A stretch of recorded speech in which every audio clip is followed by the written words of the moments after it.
today's video, we'll be examining the Bay Boat. We'll do an engine room walkthrough, a vessel overview, and a light-off log. Start by opening the engine room hatches. Get yourself familiar with the different components on the boat. Make sure you let other people in the area know that you'll be working on a boat with open engine hatches, so they don't step in any of the holes.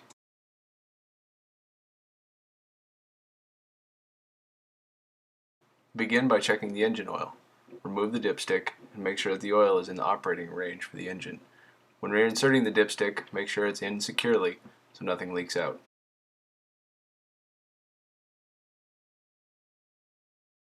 Next, check the transmission fluid, located behind the engine. Remove the dipstick and check the level to make sure it's in the operating range. Normally transmissions are checked with the engine warmed up and idling in neutral. We check ours prior to firing off the engines, so we make sure that the level is above the full mark. Check with your instructor or with one of the mechanics if you have any questions.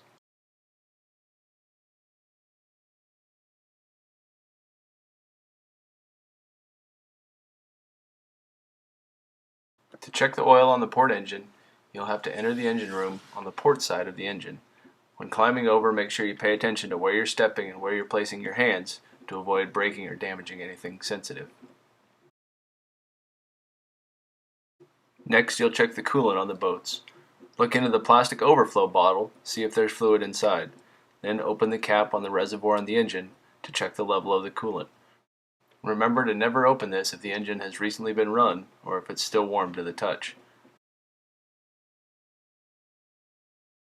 It's important to examine and test the bilge pumps located on the boat. There's one in the forward part of the engine room. There's another one in the engine room located in the stern behind the batteries. Make sure to look for any lodged debris or anything that might keep the foot from raising and allowing it to pump water overboard. The batteries are located under a protective cover. Lift the cover up to check the terminals, make sure everything is secure and your switches are on. The hydraulic tank is located forward in the engine compartment in front of the fire extinguisher. Check to make sure that fluid is showing in the gauge.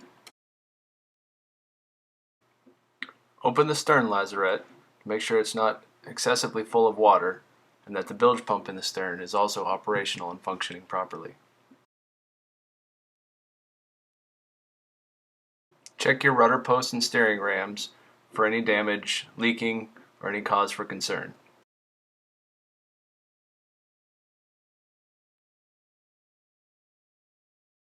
Before starting the engines, be sure to perform a thorough visual inspection of all the different components to see if anything might be an issue. Before starting the engines, turn on your electronic breakers. It's very important to turn on the micro commander switches before starting the engines to make sure that they're not damaged and the engines don't fire in the wrong direction. The micro commanders will now be beeping, giving you a warning that they've been turned on but not activated yet. To silence the alarm, simply hold the button for 2 to 3 seconds. You'll see the lights flash and then turn solid red. This means you're good to go.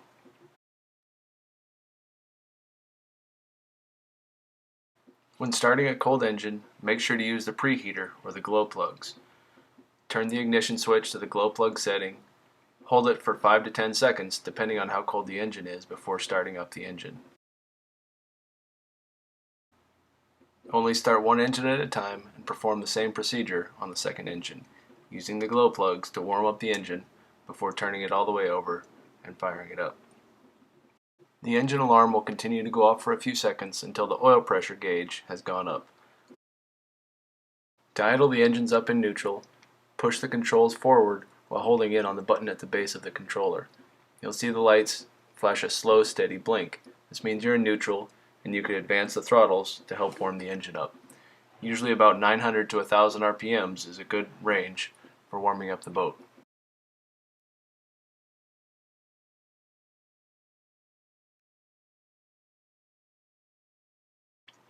After you've started both engines, go back out on deck and take a look at the engines while they're running. Look, listen, and smell for anything that might seem unusual or might cause an issue later on down the road.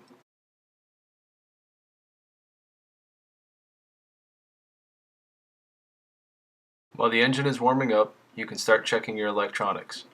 Remove the covers, turn them on, and wait for them to boot up.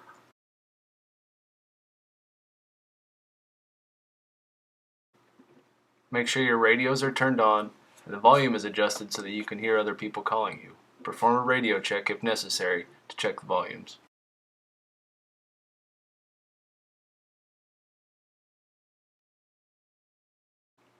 While the boat is warming up, keep an eye on your screens and gauges to make sure everything is operating as it should. Test your steering, make sure your rudders are not bound up.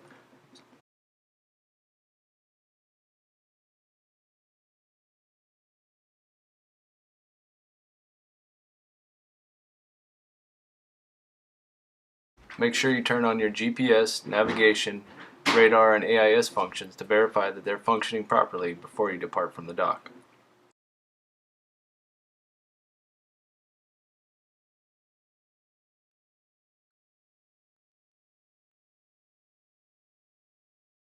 The vessel light-off log is an important tool we use for tracking engine hours, missions, people on the boat, and maintenance issues or concerns.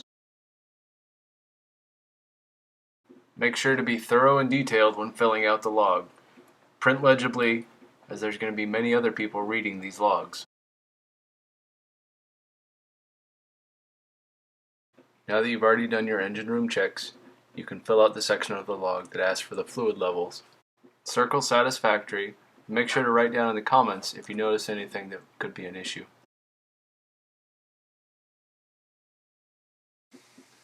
Check to make sure that your plotter, radar, and AIS are all functioning properly, and mark them down in the light-off log if they are.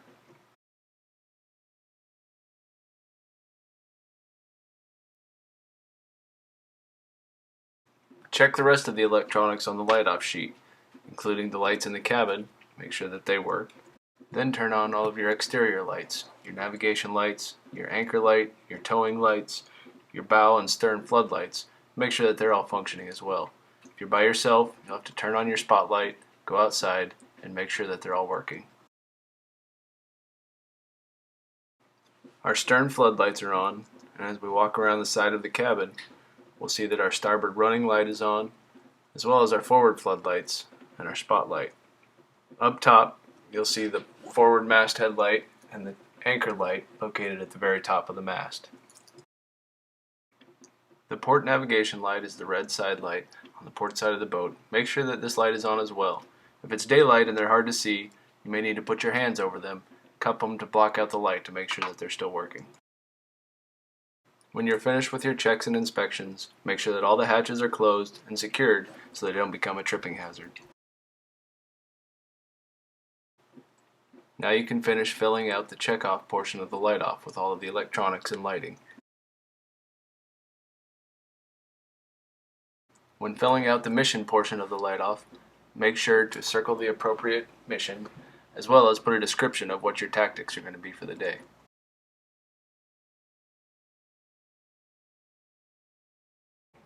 Mark down the time you started the engines, fill out the appropriate captain and crew information, and then down on the narrative portion of the log, update the times and information.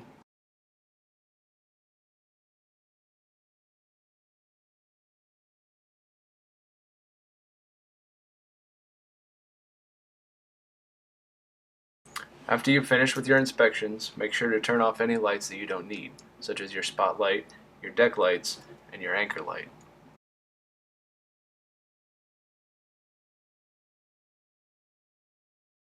To throttle down the engines, simply pull back on the controls. You'll hear a beep as they go into neutral. Now your engines are ready to be shut down or engaged into gear. If you're going to be shutting down the boat, make sure to turn off the electronics that are on the dashboard first, your radar, plotter, and the smaller screen that's going along with it, as well as the autopilot.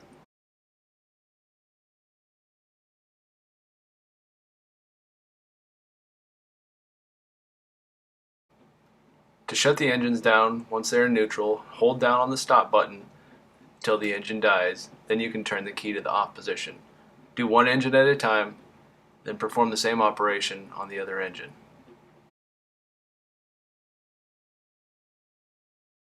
After the engines and electronics are shut off, it's safe to turn off all of the breakers, de-energizing the panel. Replace the protective covers back on the screens, and make sure to update your vessel log with any activities you've done for the day. Record the time you shut down the engines, finish filling out the narrative portion of the log, and then make sure you put in the total hours that the vessel was running on the upper portion of the light-off log. Remove the yellow and pink copies of the log to turn into the office. Make sure everything on the boat is secure, doors and windows are shut before leaving. Make sure everything is put away and ready to go for the next person who might be operating the boat.